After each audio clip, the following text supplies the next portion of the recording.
3 വബദനൻ അലൽ ബലാഇ സാബിറാ. എന്തൊക്കെ വിഷമങ്ങൾ നേരിട്ട് കഴിഞ്ഞാലും അതാ കിടപ്പിൽ തന്നെയാണ്. അതല്ലെങ്കിൽ കുട്ടികൾക്ക് സുഖമില്ല, ആഫത്തുകൾ നേരിടുന്ന സമയത്ത് മക്കൾ ഗൾഫിലാണ്, ജോലി ഇപ്പൊ ഇല്ല, ജോലി എടുത്തിട്ട് 2-3 മാസമായിട്ട് അറബികൾ ശമ്പളം കൊടുക്കുന്നില്ല, ഇങ്ങനെ പലതുകൊണ്ടും മുസീബ പല വിഷമങ്ങളും വരുന്ന സമയത്ത് ക്ഷമിക്കാനുള്ള സ്വാബിറാ, നല്ല ക്ഷമയുള്ള ഹൃദയം അല്ലാഹു ഒരു മനുഷ്യന് കൊടുത്തുപോയാൽ ആ മനുഷ്യനും വിജയിച്ചു എന്ന് അഷ്റഫുൽ വറാ നബി മുഹമ്മദുർ റസൂലുള്ളാഹി. 4ാമത്തെ കാര്യം കൂടെ പറഞ്ഞ് നമുക്ക് ദുആ ചെയ്യാം. 4ാമതായി പറയുന്നത് വസൗജത്തൻ ലാ തബ്ഗി ഹുബൻ ഫീ നഫ്സിഹാ വമാലിഹി, വസൗജത്തൻ ലാ തബ്ഗി ഹുബൻ ഫീ നഫ്സിഹാ വമാലിഹി. തെറ്റിലേക്ക് പ്രേരിപ്പിക്കാത്തൊരു ഭാര്യയെ ഒരു മനുഷ്യന് കിട്ടിയാൽ 4ാമതായി റസൂലുള്ള പഠിപ്പിക്കുക, അത് വല്ലാത്തൊരു അനുഗ്രഹം തന്നെയാണ്. തെറ്റിലേക്ക് പ്രേരിപ്പിക്കാത്തൊരു പെണ്ണ്, ഉള്ളതുകൊണ്ട് തൃപ്തിപ്പെടുന്നൊരു പെണ്ണ്, ഉള്ളതുകൊണ്ട് മതിയാക്കുന്ന ഒരു പെണ്ണ്, അത് മതി, എനിക്ക് നമുക്ക് വാങ്ങാം, അപ്പൊ കടം നിങ്ങൾ വാങ്ങണ്ട എന്ന് കൽപ്പിക്കുന്ന ഒരു പെണ്ണ്. ചുരുക്കാട്ടോ കിട്ടൂല. അങ്ങനെ ലഭിക്കുന്ന ഒരു പെണ്ണ്, ആ നിലക്കൊരു പെണ്ണിനെ ലഭിച്ചാൽ അവിടെയും അവൻ രക്ഷപ്പെട്ടു. 4ാമത് റസൂല പഠിപ്പിച്ചത് വളരെ അർത്ഥമുള്ള ഉപദേശം തന്നെയാണ്. തെറ്റിലേക്ക് പ്രേരിപ്പിക്കാത്ത ഒരു പെണ്ണ്. ചെറിയ പെരുന്നാളിന് വസ്ത്രം എടുത്തു, ഘട്ടത്തിൽ മുങ്ങിക്കുളിച്ച് നിൽക്കുമ്പോഴാണ് ഒരു വിസ എടുത്ത് ആ വിസ ക്യാൻസലായി. പോയി നോക്കുമ്പോൾ അവിടെയും കടം ഇവിടെയും കടം. നാട്ടിലേക്ക് വന്നു, 2 മക്കളുണ്ട്, ഒരു പെണ്ണുമുണ്ട്. അങ്ങനിരിക്കുമ്പോ ചെറിയ പെരുന്നാളുണ്ട്, കുട്ടികൾക്കൊക്കെ 2 മക്കളാണുള്ളത്, എനിക്ക് ആകെ ഒരു ഭാര്യ 2 മക്കളാണുള്ളത്, അവർക്കൊക്കെ ഒരു വസ്ത്രം കൊടുക്കണ്ടേ. ഈ കടത്തിൽ മുങ്ങിക്കുളിച്ച ആള് വസ്ത്രം എടുത്തു കൊടുത്തു. ഇപ്പോ ഭർത്താവിന് നല്ല കടണ്ടെന്ന് പെണ്ണിനും അറിയാം, ഭാര്യക്കും നല്ല അറിയാം. എന്നാലും ബലിപെരുന്നാൾ വന്നു നോക്കട്ടെ. ബലിപെരുന്നാൾ വന്നാൽ മുമ്പ് ഗൾഫിൽ പോയി വന്നപ്പോൾ കൊണ്ടുവന്ന ഡ്രസ്സ് ഇപ്പോഴും തൊട്ടിട്ടില്ല, ചെറിയ പെരുന്നാൾ എടുത്ത വസ്ത്രം അത്രയും തൊട്ടിട്ടില്ല. എന്നാലും ബലിപെരുന്നാൾ വരുമ്പോ സുബ്ഹാനല്ലാഹ്, നമുക്ക് റബീഉൽ കുട്ടികൾക്ക് എന്ത് എടുത്തെടുക്കല്ലേ, നമ്മളെ കുട്ടികളൊക്കെ മദ്രസ പോണല്ലേ, അപ്പൊ റബീഉൽ കൊടുക്കാം എന്ന് പറഞ്ഞാൽ ഒന്നും മിണ്ടൂല, ആന്നും അല്ലാന്നും പറയില്ല. പിന്നെ കാണാൻ ഇങ്ങനെ അടുക്കളയിൽ നിന്ന് ഇങ്ങനെ സ്വരം കേൾക്കണം, വല്ല പുലിന്റെ ശബ്ദം പോലെ. എന്താണെന്നറിയോ, എനിക്ക് പഠിച്ച 2 എത്തിമക്കളെ തന്നിക്കണം, പെരുന്നാളാ വരുന്നത്, എന്റെ കുട്ടികൾക്ക് ഒരു ഉടുപ്പ് പോലും ആരും എടുത്തെടുക്കാനില്ല, നമ്മളെ പുറത്തുനിന്ന് കേൾക്കും ചെയ്യാം. അപ്പൊ നമുക്ക് തോന്നുന്നു റബ്ബേ പോട്ടെ, കടങ്കിൽ കടം പോയി എടുത്തു കൊടുക്കുക, അങ്ങനെ വലിയ നാൾക്ക് പിന്നെയും പോകും. നിങ്ങളൊക്കെ നിങ്ങൾ ബെറ്റ അടങ്ങിയിരിക്കുന്നു, ഇവർക്ക് കിട്ടാളൊക്കെ ഒരു വാങ്ങും, നമ്മൾ എല്ലാം വാങ്ങും, അതിലൊന്നും ഇവര് നിർത്തൂല. അല്ലെങ്കിൽ നമുക്കൊരു സ്നേഹമുള്ള പെണ്ണാണെങ്കിൽ റസൂല പറഞ്ഞതാ, തെറ്റിലേക്ക് പ്രേരിപ്പിക്കാത്തവണ്, സ്നേഹമുള്ളൊരു ഭാര്യ, ഭർത്താവിനെ അങ്ങേയറ്റം സ്നേഹിക്കുന്നൊരു പെണ്ണ്, ആ പെണ്ണാണ് എങ്കിൽ സുബ്ഹാനല്ലാഹ് അതിൽ വല്ലാത്തൊരു മാറ്റം തന്നെയായിരിക്കും അവരുണ്ടാവുന്നത്. അപ്പോ വസൗജത്തൻ ലാ തബ്ഗി ഹുബൻ ഫീ നഫ്സിഹാ വമാലി, വസൗജത്തൻ ലാ തബ്ഗി, തെറ്റിലേക്ക് പ്രേരിപ്പിക്കാത്ത പെണ്ണ് എന്ന് പറഞ്ഞാൽ നമ്മുടെ ഭാര്യമാർ, നമ്മുടെ സ്ത്രീകള്. എന്റെ ഭർത്താവിന് ധാരാളം കടമുണ്ട്, കടമുള്ള ഭർത്താവാണ്.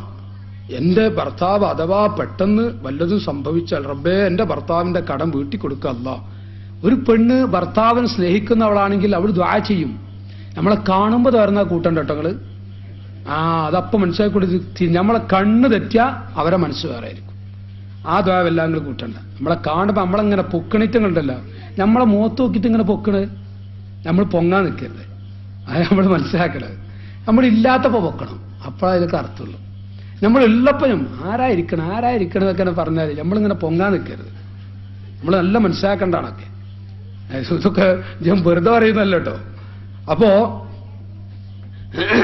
ഒരു പെണ്ണ് എന്റെ ഭർത്താവിന് കടമുണ്ട്, രാത്രി ദുആ ചെയ്യുക. അപ്പോഴാണ് പെരുന്നാൾ ദിവസം വരുന്നത്. കുട്ടികൾക്കൊക്കെ വസ്ത്രമുണ്ട്, കണ്ടോ നിങ്ങൾ, 2-3 ജോഡിതാ. പെട്ടി തുറന്നു പെണ്ണ് 2-3 ജോഡിതാ കാണുന്നു. ഇനി എന്തിനാ നിങ്ങള് കടത്തോടുകൂടെ മരിച്ചാല് വലിയ ശിക്ഷയെന്ന് ഉസ്താദുമാര് വഅദ് പറഞ്ഞ് കേട്ടിട്ടില്ലേ?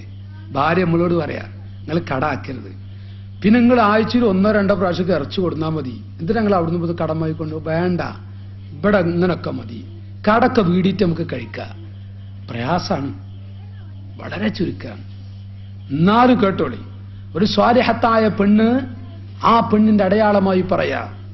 അങ്ങനെ കടത്തോടുകൂടെ മരിച്ചവന്റെ മയ്യിത്ത് നിസ്കരിക്കാൻ നബി മുഹമ്മദുർ റസൂലുള്ളാഹി അല്ലാഹുവിന്റെ ഹബീബ് കൂട്ടാക്കിയില്ല. കടത്തോടുകൂടെ മരിച്ചവന്റെ മയ്യിത്ത് നിസ്കരിക്കാൻ എല്ലാവരും പള്ളിയിൽ വന്നു. സ്വഫ് കെട്ടി നിൽക്കുക, വുളൂ ചെയ്ത്. റസൂലുള്ള വരുന്നില്ല. എന്താ കാരണം? ഹബീബായ നബി തങ്ങൾ പറഞ്ഞു, എന്റെ സ്വഹാബികളെ,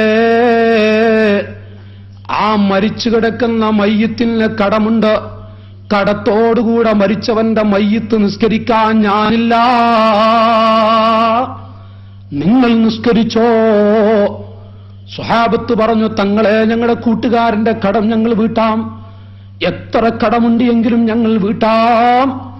ആ സമയത്തതാ അവർ എഴുന്നേറ്റ്, റസൂലുള്ള എഴുന്നേറ്റ് നബിത്തങ്ങൾ അവിടെ പോയി മയ്യിത്ത് നിസ്കരിക്കാൻ നേതൃത്വം നൽകുന്നു.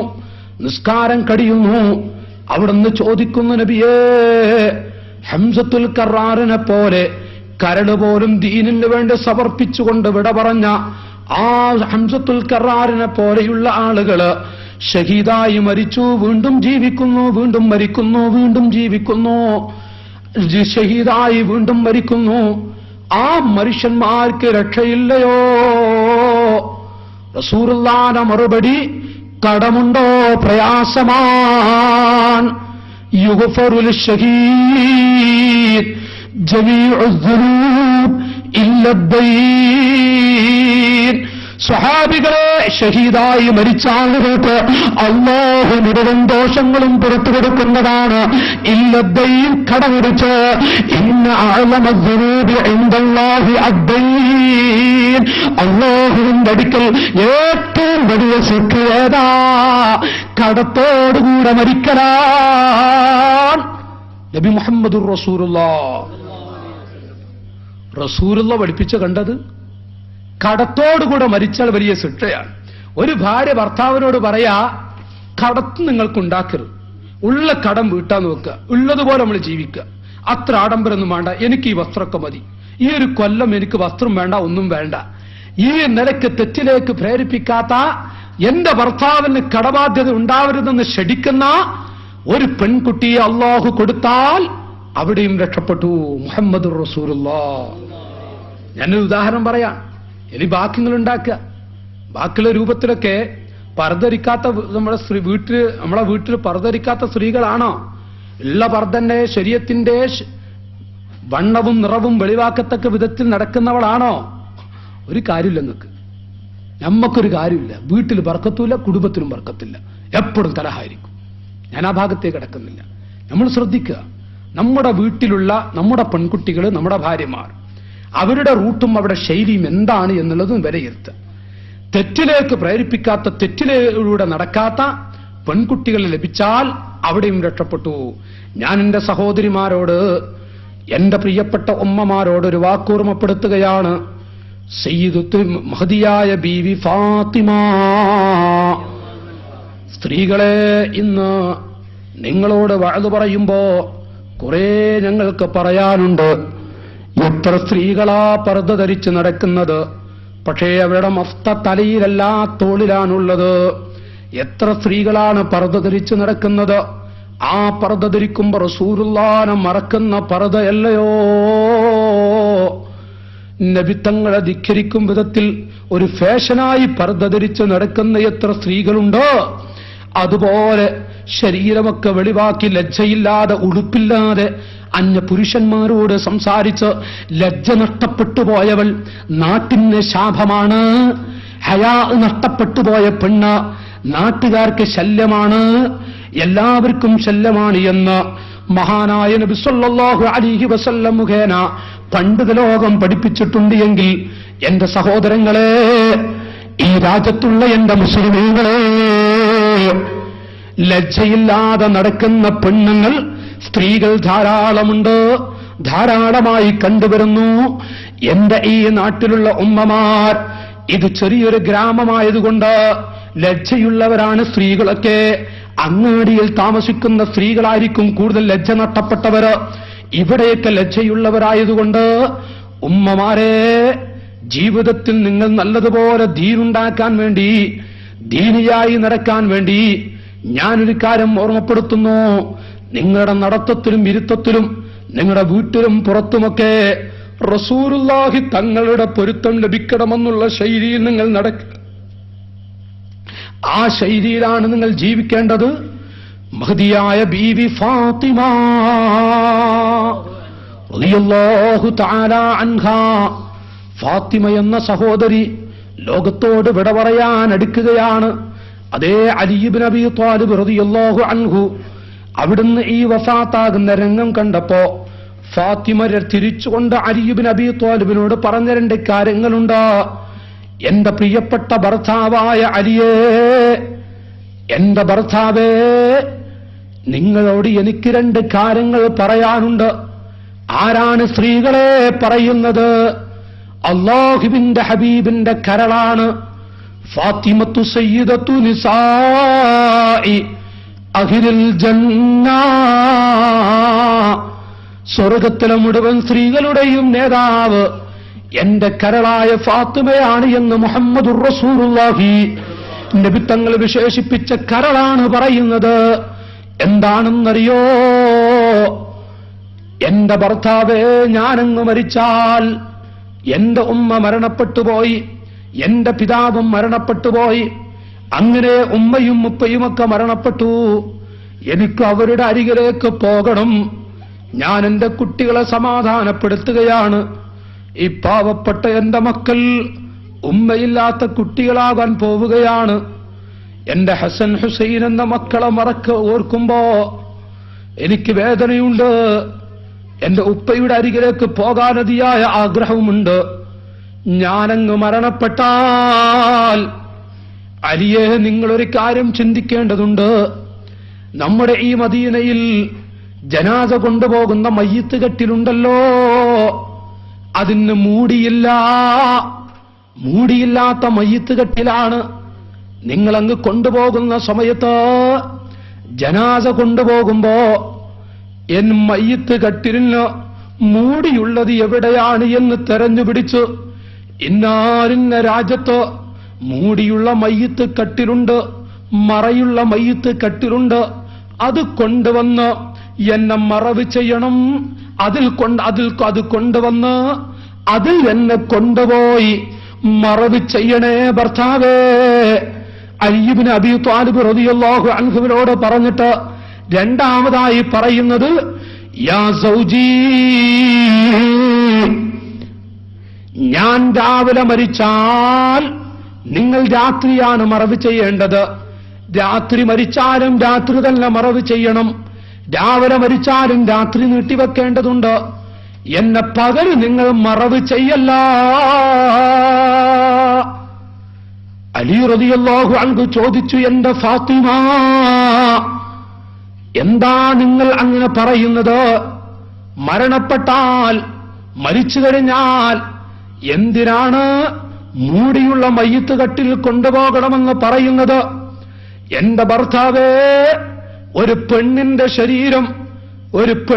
ശരീരത്തിന്റെ തടിയും വണ്ണവും അന്യ പുരുഷന്മാർ കാണത്തക്ക വിധത്തിൽ വെളിവായി പോയാൽ, വസ്ത്രം ധരിച്ചവളാണ്, എന്നാലും ഒരു പെണ്ണിന്റെ തടിയുടെ രൂപം കണ്ടാൽ അതുപോലും എന്റെ ഉപ്പാക്ക് ഇഷ്ടമില്ല, എന്റെ ഉപ്പാക്ക് തൃപ്തിയില്ല. അതുകൊണ്ട് പുരുഷന്മാരല്ലേ ജനാസ കൊണ്ടുപോകുന്നത്. ആ പുരുഷന്മാർ എന്നെ മയ്യിത്ത് കട്ടിലിലേക്ക് വെക്കുമ്പോ എന്റെ ശരീരത്തിന്റെ വലുപ്പം, എന്റെ ശരീരത്തിന്റെ രൂപം ആ പുരുഷന്മാരെന്ന് കാണുമല്ലോ. എന്റെ ഭർത്താവേ, എന്റെ ഉപ്പാക്ക് തീരെ തൃപ്തിയില്ലാത്തൊരു കാര്യമാണത്. വേദനാജനകമായ രംഗമാണത്. അതുകൊണ്ട് ഞാൻ മരിച്ചാലും എന്റെ മയ്യിത്ത് കട്ടിലിന് മൂടി വെച്ചു കൊണ്ടുപോകുമ്പോ അന്യ പുരുഷന്മാരാരും എന്റെ ശരീരം കാണൂല. അലിയേ, നഊദു ബില്ലാഹ്.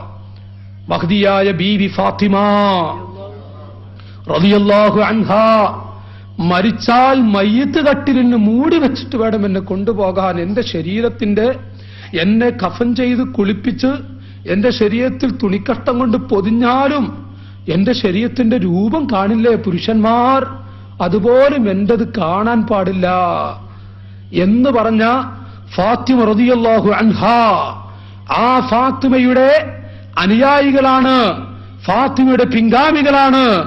എന്റെ സഹോദരിമാരെ, നിങ്ങൾ ആ കാര്യം ശ്രദ്ധിക്കണമെന്ന് ഞാൻ ഓർമ്മപ്പെടുത്തുന്നു. ഞങ്ങളുടെ കടമ ഞങ്ങൾ നിർവഹിക്കുകയാണ്.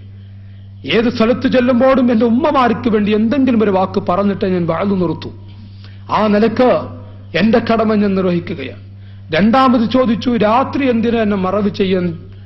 റസൂലുള്ളാഹി സ്വല്ലല്ലാഹു അലൈഹി വസല്ലം തങ്ങളുടെ കരളായ ബീവി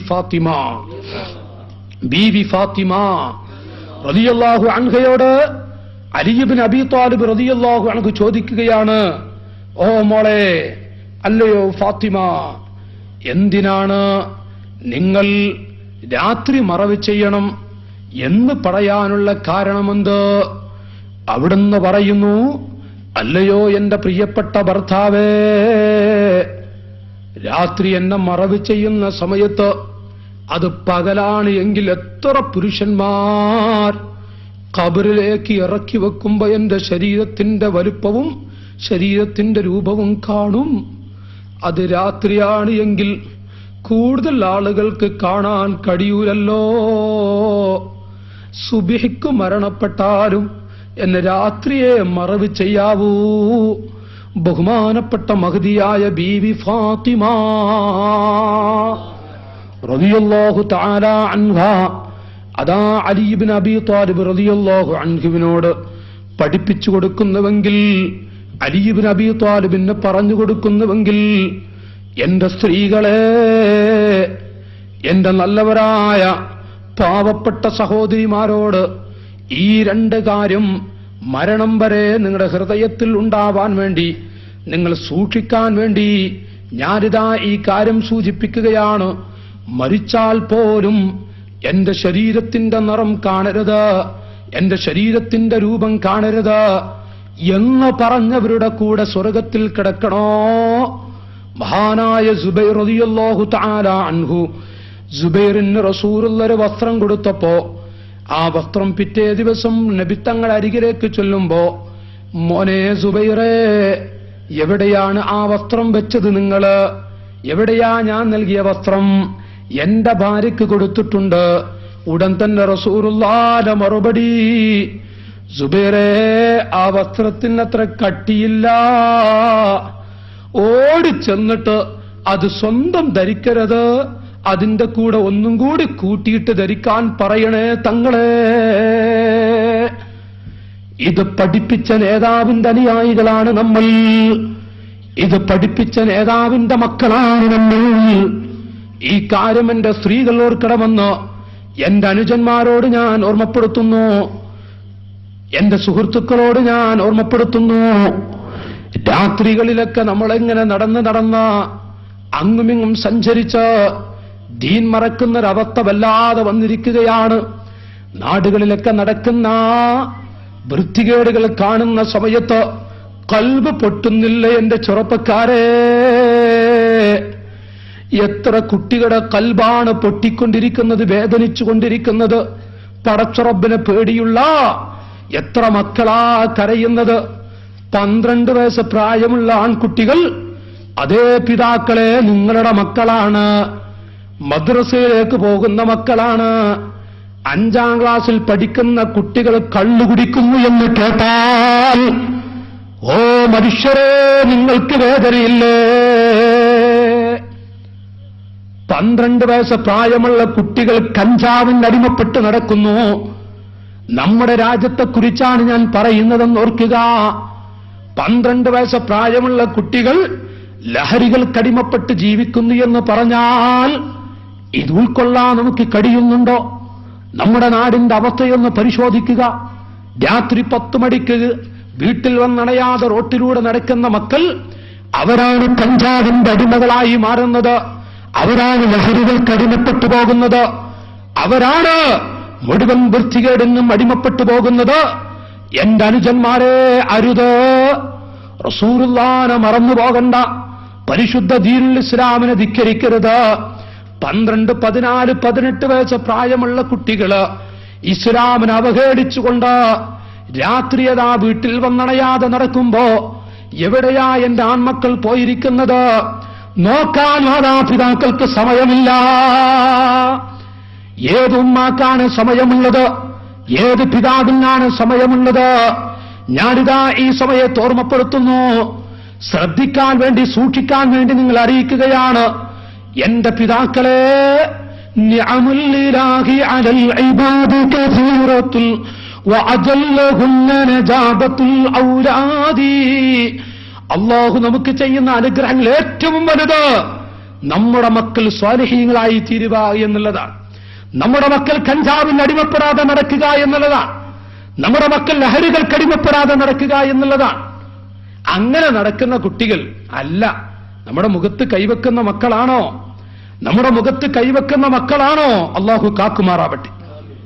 അള്ളാഹു നമ്മെ കാക്കുമാറാവട്ടെ. നിസ്കാര താമ്പ് വെച്ച്, തലപ്പാവ് വെച്ച് നമ്മളൊക്കെ 5 വഖത്ത് പള്ളിയിലേക്ക് പോകും. 5 വഖത്ത് പള്ളിയിലേക്ക് പോകും. ആ സമയത്ത് സുബ്ഹാനല്ലാഹ്, നമ്മുടെ കുട്ടികൾ എവിടെയാണ്? രാത്രി ഇശാ നിസ്കരിച്ച്, വിത്റൊക്കെ നിസ്കരിച്ച്, ഹദ്ദാദും കഴിഞ്ഞിട്ട് നമ്മളെവിടെ വരിക? നമ്മളെ മക്കൾ എവിടെ? നമ്മൾ വന്ന് ഭക്ഷണം കഴിച്ച് സുഖമായിട്ട് കിടന്നുറങ്ങുക. കുട്ടികൾ വീട്ടിൽ വന്ന് അടഞ്ഞിട്ടുണ്ടോ ഇല്ലേ? പരിശോധിക്കണം പിതാക്കളെ. അല്ല എങ്കിൽ രാത്രി 9 മണി കഴിഞ്ഞിട്ട് നമ്മുടെ മക്കൾ, 8 വയസ്സുള്ള കുട്ടികൾ വീട്ടിലേക്ക് എത്തിയിട്ടില്ലേ? അവര് മറ്റേതോ വീട്ടിൽ ടെലിവിഷൻ കണ്ടിരിക്കുകയാണോ? സിനിമാ തിയേറ്ററിൽ പോയി വരികയാണോ? നഊദുബില്ല, ക്രിക്കറ്റ് കണ്ട് ആസ്വദിച്ചിരിക്കുകയാണോ? സുഖമായി കിടന്നിറങ്ങുന്ന മാതാപിതാക്കളെ, നിങ്ങളുടെ അവസ്ഥ എന്തായിരിക്കുമെന്ന് നിങ്ങൾ തന്നെ വിലയിരുത്തുക. നമ്മുടെ സ്ഥിതി എന്താണ്? ഞാൻ ഈ ഭാഗം എന്റെ മാതാപിതാക്കൾ ശ്രദ്ധിക്കാൻ വേണ്ടി ഓർമ്മപ്പെടുത്തുക. നമ്മുടെ കുട്ടികൾ രാത്രി ഒരിക്കലും അവരെ പുറത്തു വിടരുത്. ഒരു നിലക്കും നമ്മുടെ മക്കളെ പുറത്തേക്ക് വിട്ടാൽ അവരാണ് ലഹരികൾക്ക് അടിമപ്പെട്ടു പോകുന്നത്. അല്ലാഹു കാക്കുമാറാവട്ടെ. അല്ലാഹു കാക്കുമാറാവട്ടെ. യഖ്റുജു മിനന്നാരി ബഅദ അൽഫി ആമിൻ യഖ്റുജു ശാരിബുൽ ഖംദി യൗമൽ ഖിയാമത്തി അംതന മിനൽ ജീഫാ. നൂറ്റാണ്ടുകൾക്ക് മുമ്പ് മുഹമ്മദുർ റസൂലുള്ളാഹി നബി തങ്ങൾ പഠിപ്പിച്ചു, കള്ളു കുടിക്കുന്ന കുട്ടികൾ ലോകത്ത് വരാനുണ്ട്. കള്ളു കുടിക്കുന്ന മുസ്ലിമീങ്ങൾ ലോകത്ത് വരാനുണ്ട്. ആ കുടിച്ച കുട്ടികളുടെ നാവിൽ നിന്നൊഴുകുന്ന ദുർഗന്ധം കൊണ്ട് ജനങ്ങളൊക്കെ റബ്ബേ, അക്കാണുന്ന നരകത്തിലേക്ക് ഞങ്ങളെ വലിച്ചെറിഞ്ഞാലും ഇവിടെ നിർത്തല്ല അല്ലാഹ് എന്ന് പറയുന്നൊരവസ്ഥയിൽ എന്തൊരു ദുർഗന്ധമാണത്. അപ്പൊ മലക്കുകൾ വിളിച്ചു പറയുന്നു, ഭൂമി ലോകത്ത് കള്ളു കുടിച്ച ആളുകളുടെ നാവിലൊഴുകുന്ന ദുർഗന്ധമാണ്. അല്ലാഹു കാക്കുമാറാവട്ടെ. പെണ്ണ് പിടിക്കുന്ന, അതുപോലെ തന്നെ രാജ്യത്തക്രമം നടത്തുന്ന, എല്ലാ വിധേനയുള്ള അക്രമങ്ങളും കളവുകളും എല്ലാ വഞ്ചനകളും നടത്തുന്നത് രാത്രി ഇങ്ങനെ റോട്ടിലൂടെ നടക്കുന്ന മക്കളാണ്. നമ്മുടെ ഗ്രാമത്തിൽ അത് വല്ലാതെ ഉണ്ടാവില്ല. അങ്ങാടികളൊക്കെ കാണും. ഗ്രാമത്തിൽ കുറച്ച് പ്രയാസം ഉണ്ടോ അല്ല എന്നുള്ള നിങ്ങൾ വീക്ഷിക്കും ചെയ്യാം. രാത്രി ഇങ്ങനെ നടക്കുന്ന കുട്ടികൾ അവരായിരിക്കും അയൽവാസികൾക്ക് ശല്യമായി തീരുക. ആ മക്കളായിരിക്കും നാട്ടുകാർക്ക് ശല്യമായി. നാട്ടിൽ കളവ് നടന്നു കേട്ടാൽ അത് ഈ രാത്രി ഇങ്ങനെ ഉറങ്ങാതെ നടക്കുന്ന കുട്ടികളായിരിക്കും. അള്ളാഹു നമ്മുടെ മക്കളൊക്കെ സ്വാലിഹ്യങ്ങൾ പെടുത്തി തരുമാറാവട്ടെ. നമ്മളെപ്പോഴും ദുആ ചെയ്യാം. ആ കാര്യം ശ്രദ്ധിക്കണമെന്നും എന്റെ അനുജന്മാരോട് ഒരൊറ്റ വാക്ക്, എത്ര കുട്ടികളാണ് പെട്ടെന്ന് മരിക്കുന്നത്, എത്ര യുവാക്കളാണ് അപകടത്തിൽപ്പെട്ട് മരിക്കുന്നത്, എത്ര ആളുകളാണ് അപകടത്തിൽപ്പെട്ടതാ വീട്ടിൽ കിടക്കുന്നത്, നടക്കാൻ കഴിയാതെ ഒരു ഭാഗം മുഴുവനും കുഴഞ്ഞു കിടക്കുന്ന എത്ര ആളുകളുണ്ട്. എത്രയോ ആളുകൾ പല രൂപത്തിലും ഇങ്ങനെ മരിക്കുകയാണ്. എന്റെ അനുജന്മാരെ, നിങ്ങൾ ഒരിക്കലും തന്നെ വിചാരിക്കരുത് ഞാനിവിടെ കുറെ കാലം ജീവിക്കുമെന്ന് നിങ്ങൾ വിചാരിക്കണ്ട. നിങ്ങളും വഅദ് പറയുന്ന ഞാനും ഇരിക്കുന്ന എന്റെ പിതാക്കൾ എല്ലാവരും എപ്പോഴും മരിക്കും. കാത്തിരിക്കുക. ഏത് സമയത്തും മലക്കുൽ മൗത്ത് അസ്രായീൽ, ഏത് ഘട്ടത്തിലും മലക്കുൽ മൗത്ത് അസ്രായീൽ. ഉറക്കെ പറഞ്ഞോളി, നമ്മളെ റൂഹിനെ പിടിക്കുന്ന ആളാണ്. പേടിച്ചെന്നെ പറഞ്ഞോളി. മലക്കുൽ മൗത്ത് അസ്രായീൽ, നമ്മുടെ റൂഹിനെ പിടിക്കുന്ന ആ അസ്രായീൽ എപ്പോഴും വരും. ആരും, എനിക്കിപ്പോ 18 വയസ്സായിട്ടുള്ളൂ, എനിക്കിപ്പോ 28 വയസ്സായിട്ടുള്ളൂ, പറഞ്ഞ് നടക്കണ്ട, എല്ലാവരും പിടികൂടും. ഒരു പിതാവ്, ചില ആളുകൾ അങ്ങനെ ഉണ്ട്, റസൂല പഠിപ്പിച്ചിട്ടുണ്ട്, എത്ര പ്രായം ശരി, നിങ്ങളാലോചിച്ച് നോക്കി, 110 വയസ്സായ ആളുടെ ആ ആളുടെ മുമ്പിൽ നിങ്ങളൊക്കെ ഇനി എന്തിനാ ജീവിക്കും, നിങ്ങൾക്ക് മരിക്കാനായാലും ചോദിച്ചാൽ ദേഷ്യമായിരിക്കും. ഈ മനുഷ്യൻ കണ്ട ഒരു ദേഷ്യമായിരിക്കുന്നു. നേരെ മറിച്ച് നിങ്ങൾ പേടിക്കണ്ട, നിങ്ങളൊന്നും ഇപ്പം അടുത്ത് മരിക്കൂലാറിന ആളെന്നെ ചിരിച്ചു പോകും. ആ മനുഷ്യന്റെ അവസ്ഥ ഇതാണ്. 110 വയസ്സ് കഴിഞ്ഞ ഒരാളോട് നിങ്ങളിപ്പോൾ അടുത്തൊന്നും മരിക്കൂലോട്ടോ പറഞ്ഞാൽ വലിയ ഇഷ്ടമാണ്. എന്നാൽ അതേ മനുഷ്യൻ ഒന്നും വയ്യ, ഡോക്ടർ വരെ പറഞ്ഞു 2 ദിവസം ഇപ്പം ഇനി പ്രതീക്ഷയല്ല, 24 മണിക്കൂറാ ഉള്ളൂ. ഇപ്പോൾ ആ മനുഷ്യർക്ക് നിങ്ങൾ 10 റുപ്യൻ്റെ അടുത്താൽ കാണി, മക്കളെ എനിക്കെന്തിനാ 10 റുപ്യ, നിങ്ങളൊക്കെ പറയില്ല, ചിരിച്ചുങ്ങാണ്ട് വാങ്ങുക 10 റുപ്യ. അങ്ങനെയാണ് എത്ര പ്രായമുള്ള മനുഷ്യന് പൈസ കൊടുത്ത് നോക്കി നിങ്ങൾ. മനുഷ്യന്റെ അവസ്ഥ അത്. ഇത് രണ്ടും മരിക്കുന്നത് വരെ, ഒന്ന് ആഗ്രഹം ജീവിക്കാനുള്ള, രണ്ടാമത്തൊന്ന് ഫുലൂസ്. അതൊരിക്കലും തന്നെ മതി എന്ന് പറയില്ല. മരിക്കുന്നൊരു പിതാവിന് ജീവൻ പോകാനായെടുത്ത സമയത്ത് 10 റുപ്യ എടുത്താൽ ആളത് വാങ്ങും. അങ്ങനെയാണ് അതിന്റെ സ്ഥിതി. എന്നാൽ എന്റെ പിതാക്കളെ, എന്റെ അനുജന്മാരെ, ആരും തന്നെ ഉറപ്പിച്ച് നടക്കും വേണ്ട. ഇപ്പൊ കണ്ടങ്ങളൊക്കെ പത്രത്ത് വായിച്ചില്ലേ, കുറച്ച് ദിവസങ്ങൾക്ക് മുമ്പ് വേങ്ങരയിൽ സിദ്ദീഖി എന്നൊരു ചെറുപ്പക്കാരനെ എറിഞ്ഞുങ്ങാടങ്ങ് കൊന്ന കഥകൾ കേട്ടില്ലേ? എവിടെ എത്തി മനുഷ്യന്മാര്? 2 ജ്യേഷ്ഠന്മാർ കൂടി ഒരു 5 എറിഞ്ഞങ്ങ് കൊന്നു. നമ്മൾ ചപ്പൊക്കെ എത്യോപ്യയിലെ കഥ, എത്യോപ്യ അല്ല, അത് കൊത്യോപ്യയിലെ കഥയാണ്. നമ്മൾ പറയുന്നത് നമ്മൾ ഏതോ രാജ്യത്തെക്കുറിച്ച്, നമ്മുടെ നാടിനെ കുറിച്ചാണ് ഞാൻ പറഞ്ഞു.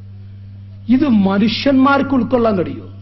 2 ജ്യേഷ്ഠന്മാർ കൂടി സ്ഥലത്തിന്റെ പ്രശ്നത്തിൽ അനുജ എനിക്കുമാണ് എന്തോ തർക്കിച്ചതാണ് ഇപ്പൊ പ്രശ്നം, അങ്ങ് എറിഞ്ഞങ്ങ് കൊന്നു.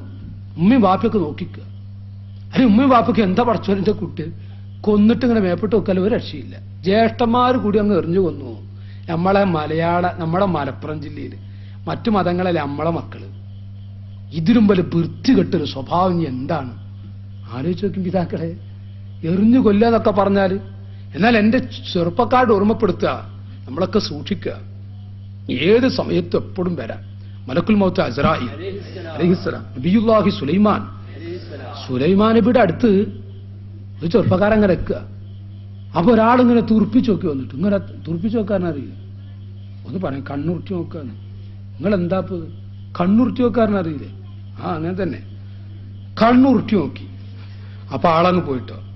അപ്പൊ ഈ കുട്ടിയെ ചെറുപ്പക്കാരന്, ഈ യുവാവ് സുലൈമാൻ നബിയോട്, ആരെ നബിയപ്പ വന്നാൾ ചോദിച്ചു. ആ മോനെ അവിടെ തിരിഞ്ഞിട്ട് ചോദിച്ചു. ഇല്ല, ആളെന്നെ വല്ലാതെ പേടിപ്പിക്കണ പോലെ. ആള് എനിക്കങ്ങനെ ദേഷ്യം വരാനിട്ടല്ല. അപ്പൊ സുലൈമാൻ നബി പറയാ, അല്ലോ അത് നമ്മളൊക്കെ റൂഹിനെ പിടിക്കുന്ന അസ്രായേലാണ്. അപ്പ അതൊക്കെ പോയി, ആ ധൈര്യം ഉണ്ടല്ലോ. പിന്നെ പറക്കാൻ തുടങ്ങി. പിന്നെ എനിക്ക് അല്ല എന്റെ റൂഹിനെ പിടിക്കാനായിട്ടാണോ ഞാൻ അങ്ങോട്ടും ദേഷ്യം അങ്ങനെ പറഞ്ഞ ആളാപ്പത്. സുലൈമാൻ നബിയോട് പറയാ, നിങ്ങൾ ഇന്നെ തൽക്കാലം സഹായിക്കും. എന്റെ വെച്ചു 1000 കിലോമീറ്റർ അപ്പുറത്ത് കൊണ്ടുവരിക. ആ മനുഷ്യൻ കഴിഞ്ഞ അടുത്ത പ്രാവശ്യം നിന്നെ പിടിച്ചാലേ ഇപ്പൊ അടുത്തൊന്നും കിട്ടിയത്. അപ്പൊ സുലൈമാൻ നബി എവിടെ പോലും കണക്ക് തന്നെയാണ് അത്. എന്നാലും നിങ്ങൾ ഇന്നെ 1000 കിലോമീറ്റർ അപ്പുറത്ത് കൊണ്ടുപോയിരുന്ന. സുബ്ഹാനല്ലാഹ്, 1000 കിലോമീറ്റർ അപ്പുറത്ത് കൊണ്ടുപോയാക്കി. അങ്ങനെ അവിടെ ഇങ്ങനെ ഇറങ്ങുക. പ്ലെയിൻ ഇറങ്ങുമ്പോൾ അങ്ങനെ നമ്മൾ പറയല്ലോ, ഇങ്ങനെ ഇറങ്ങുന്ന സമയത്ത് അവിടെ ഉണ്ട് ഈ കണ്ണുർത്തി ആളിങ്ങനെ നിൽക്കണം. നിങ്ങൾ ആലോചിച്ച് നോക്കി, കണ്ണുർത്തി ആളിങ്ങനെ ഇറങ്ങലും ഒരൊറ്റ പിടുത്ത അടി പിടിച്ചു. 2 മിനിറ്റ് കഴിഞ്ഞപ്പോൾ അതേ മനുഷ്യൻ സുലൈമാൻ നബിയുടെ അടുത്തെത്തി. അപ്പൊ സുലൈമാൻ നബി ചോദിക്കുക, നിങ്ങൾ എന്തിനാ പിന്റെ അടുത്ത് 2 മിനിറ്റ് മുമ്പുള്ള കഥ കേട്ടാ, എന്താ പിന്റെ അടുത്ത് വന്ന് ആ ആളെങ്ങൾ വല്ലാതെ പേടിപ്പിച്ചു നോക്കിയോ കേട്ടാ, സാധു പേടിച്ചിട്ട് കുറെ അപ്പുറത്ത് ആക്കിത്തന്നൊക്കെ പറഞ്ഞു. എന്തിനാ ചോദിച്ചു. അപ്പൊ ഈ മനുഷ്യ സുലൈമാൻ നബിയോട് അസ്രായേൽ പറയാം, നബിയെ ഞാൻ അത്ഭുതം കൊണ്ട് നോക്കിപ്പോയതാ, 1 മിനിറ്റ് കഴിഞ്ഞാൽ ഇന്ന സ്ഥലത്ത് വെച്ച് പിടിക്കണം അള്ളാഹ് എന്നോട് പറഞ്ഞിട്ടുണ്ട്. ആളെന്താ ഇവിടെ ഞാൻ അങ്ങനെ അത്ഭുതം കൊണ്ട് നോക്കിപ്പോയതാ. അപ്പൊ സുലൈമാനെ പിടിച്ചോ ചോദിച്ചു. ഞാൻ പിടിച്ചിട്ടാ വരുന്ന നബിയെ. നോക്കികള് ഇത്രേ ഉള്ളൂ കൂട്ടുകാരെ, ഇത്രേ ഉള്ളൂ. എവിടെ എപ്പോഴാകാം. അപ്പോ ഞാൻ എൻ്റെ അനുജന്മാരോട് ഓർമ്മപ്പെടുത്തുക, അവസാനമായി നിങ്ങളോട് ഓർമ്മപ്പെടുത്തുന്നു, ഇൻഷാ അല്ലാഹ് എന്റെ മരണം വരെ ഒരു വഖത്ത് നിസ്കാരം ഞാൻ ഖളാ ആക്കില്ല. റസൂലുള്ളാഹ് ഒരിക്കലും പൊരുത്തപ്പെടാത്ത ഒരു കാര്യം നിസ്കാരം നീട്ടിവെക്കുക, ഖളാ ആക്കുക എന്നുള്ളത്. ആ ഒരു ഭാഗം നിങ്ങൾ ശ്രദ്ധിക്കണമെന്ന് ഓർമ്മപ്പെടുത്തി അർഹമുർ-റഹീമായ റബ്ബ് നമ്മെ എല്ലാവരെയും സ്വാലിഹീങ്ങളിൽ സജ്ജനങ്ങളിൽ പെടുത്തിത്തരുമാറാവട്ടെ. എല്ലാ ആളുകളും എഴുന്നേറ്റ് വന്ന് 2 മിനിറ്റ് ചെറിയൊരു മദ്ഹ് പറഞ്ഞ് നമുക്ക് ദുആ ചെയ്യാം. റസൂലുള്ളാഹിന്റെ അരികിലേക്ക് കുറച്ച് സ്വലാത്ത് ചൊല്ലി ചെറിയൊരു മദ്ഹും പറഞ്ഞ് ദുആ ചെയ്യാം. ആത്മാർത്ഥമായിട്ട് ചൊല്ലിക്കൊള്ളി മദീനത്തെ പള്ളിയിലേക്ക്. സ്വലാത്തുല്ലാഹ് സലാമുല്ലാഹ് സ്വലാത്തുല്ലാഹ് സലാമുല്ലാഹ് സ്വലാത്തുല്ലാഹ് സലാമുല്ലാഹ് അലാ ത്വാഹ റസൂലില്ലാഹ് സ്വലാത്തുല്ലാഹ് സലാമുല്ലാഹ് على ياسين حبيب الله أتيت إليك يا سندي وأنت ذخيرتي لغدي شفيع الخلق خذ بيدي وكن غوثي رسول الله صلاة الله سلام الله على ياسين حبيب الله أتيت إليك يا سندي وأنت ذخيرتي لغدي شفيع الخلق خذ بيدي وكن غوثي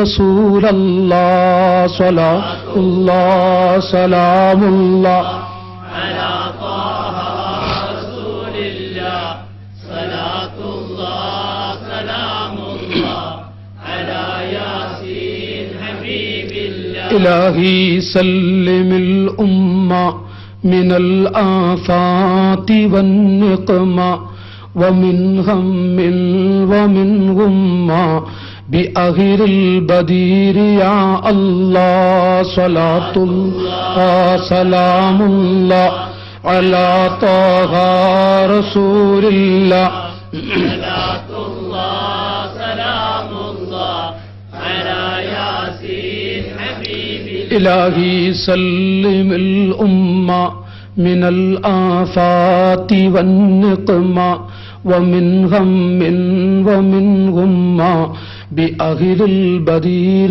يا الله صلاة الله سلام الله على طه رسول الله صلاة الله سلام الله على ياسين حبيب الله ഹബീബായ നബി സല്ലല്ലാഹു അലൈഹി വസല്ലം തങ്ങൾ പരിശുദ്ധമായ കഅബാലയത്തിന്റെ അരികിൽ ചെന്ന് പടച്ചവനെ, എനിക്ക് ഈ മണ്ണിനോട് വിട പറയുന്ന കാര്യത്തിൽ വേദനയുണ്ട്.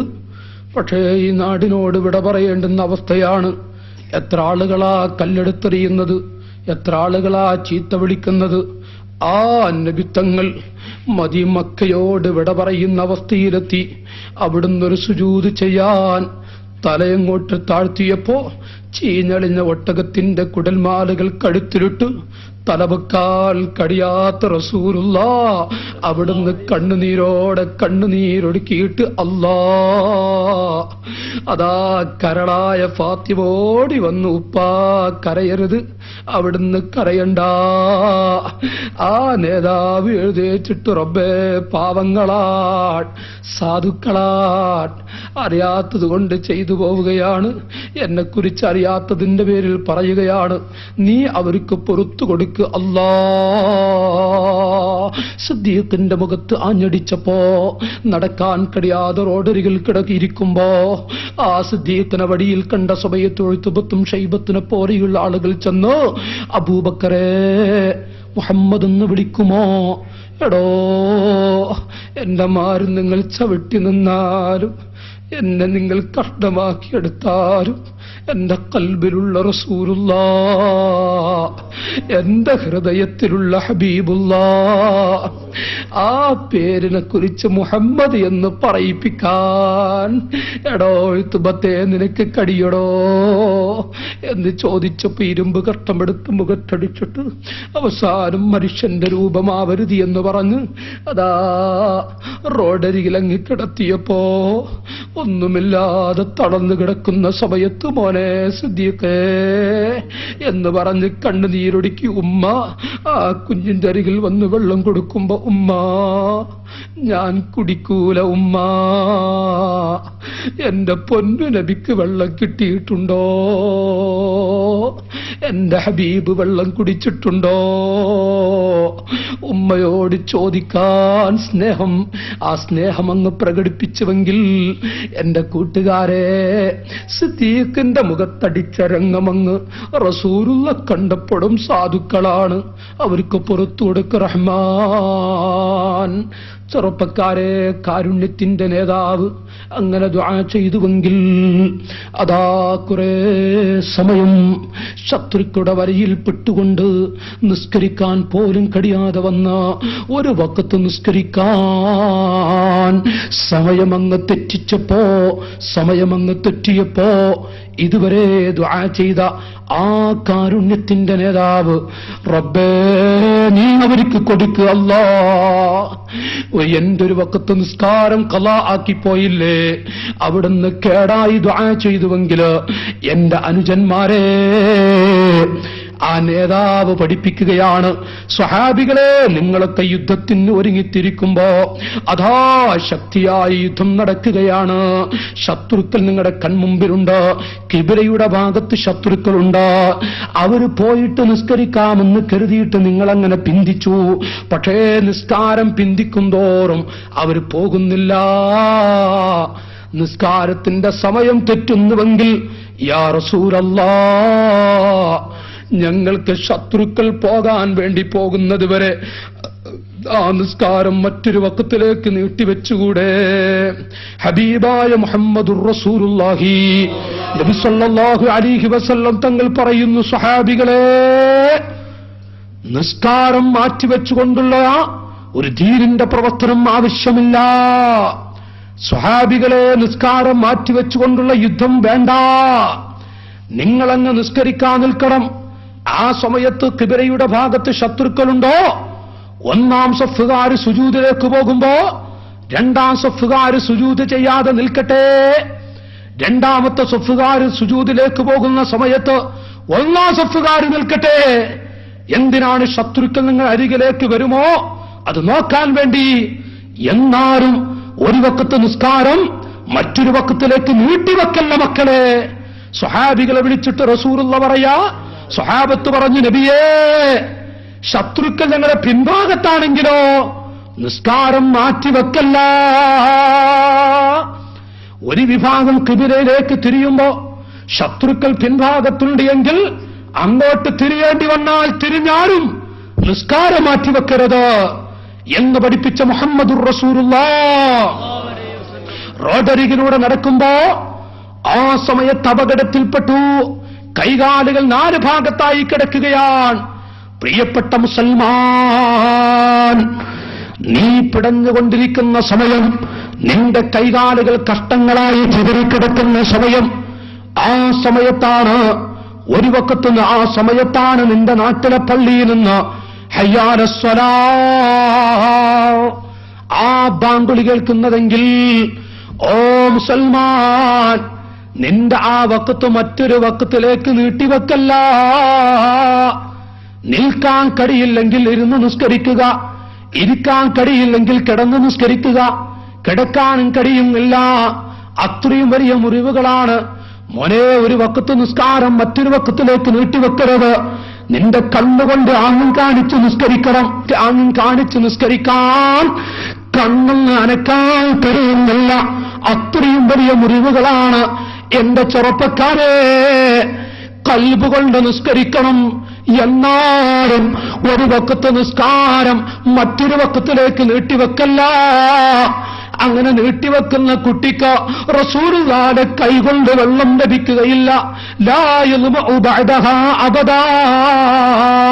ഒരു കാലത്തും ദാഹിക്കാത്ത വെള്ളം റസൂലുള്ളാഹി വിതരണം ചെയ്യുമ്പോ ആ കുട്ടികൾക്കത് ലഭിക്കുകയില്ല എന്ന് മഹത്തുക്കളായ ആരിഫീങ്ങൾ പഠിപ്പിച്ചു തരുന്നുവെങ്കിൽ, എന്റെ അനുജന്മാരെ, ഇൻഷാ അല്ലാഹ് ഞാൻ എന്റെ ജീവിതത്തിൽ ഒരു വഖത്ത് നിസ്കാരം ഖളാ ആക്കുകയില്ല.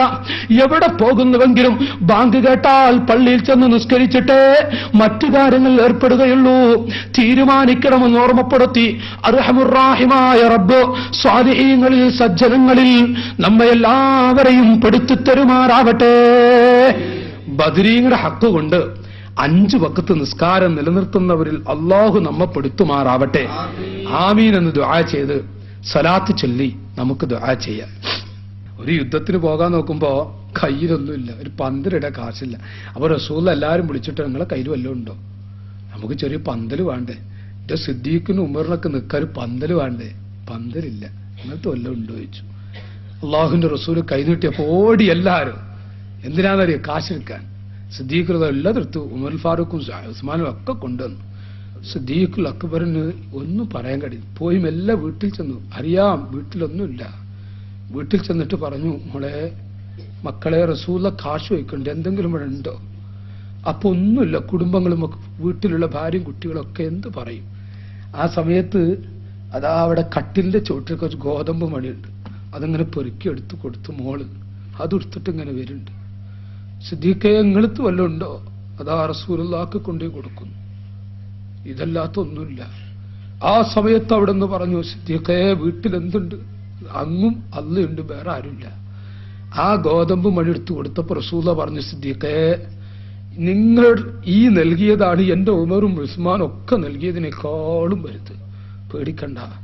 ഇതുകൊണ്ടൊക്കെ തന്നെയാണ് അള്ളാഹുവിന്റെ ദീനിനെ റബ്ബ് നിലനിർത്തിയിട്ടുള്ളതും സ്വഹാബികളും താബികളും ഒക്കെ അങ്ങനെ കൈനീട്ടി വളർന്നത്. സക്കാത്ത് പടം നമുക്ക് വേണ്ട, നമുക്കില്ലല്ലോ. സക്കാത്ത് പാവത്തിൽ പിരിച്ചിട്ട് അതൊരു വക അങ്ങനെ സംഘടിപ്പിക്കാനും വായ വെക്കാനും അങ്ങനെ നമുക്ക് പറ്റൂലല്ലോ. നമ്മൾ ആഖിറത്ത് രക്ഷപ്പെടുന്ന കൊതിക്കുന്നവരല്ലേ. റസൂലുള്ളാഹിന്റെ ബർക്കത്ത് കൊണ്ട് അള്ളാഹു നമുക്ക് സ്വാലിഹീങ്ങൾ പെടുത്തുമാറാവട്ടെ. സ്വാലിഹീങ്ങൾ